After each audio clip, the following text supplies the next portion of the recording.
दोस्तों, क्या आपने फैक्ट्री में ऐसी बड़ी बड़ी पानी की टंकियों को बनते देखा है? और इन टंकियों को गोल आकार कैसे दिया जाता है?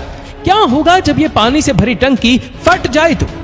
पानी की टंकी बनाने का काम किसी के बाएं हाथ का नहीं है। इसे बनाने के लिए सबसे पहले रो प्लास्टिक को मशीन में डाला जाता है। यहाँ ये मशीन इन दानेदार प्लास्टिक को पाउडर में कन्वर्ट कर देती है और अब इस पाउडर का इस्तेमाल वाटर टैंक को बनाने के लिए किया जाता है।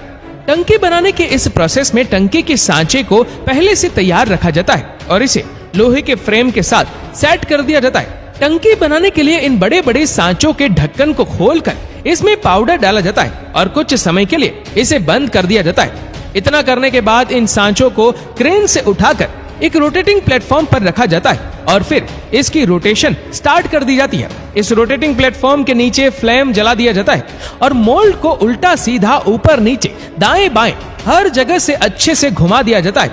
फ्लेम की गर्माहट मोल्ड के हर हिस्से में नहीं पहुंच सकती है, इसीलिए अलग से एक आदमी फ्लेम की मदद से इस मोल्ड को और भी ज्यादा गर्म करता है।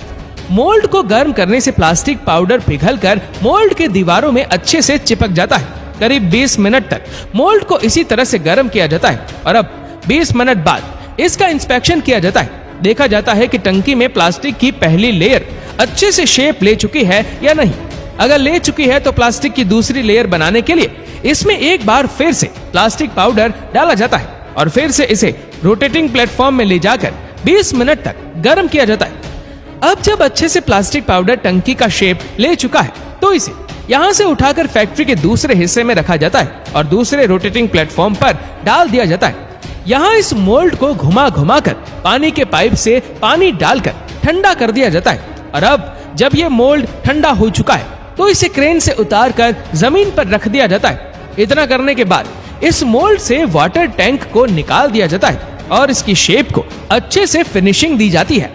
जितने भी एक्स्ट्रा प्लास्टिक है उसे काट छाट कर अलग कर दिया जाता है। इतना होने के साथ ही ढक्कन और टंकी में छेद कर दिया जाता है। इस छेद में वॉशर सेट कर दिए जाते हैं और इसी वॉशर की मदद से इन टंकियों में पाइप का कनेक्शन किया जाता है।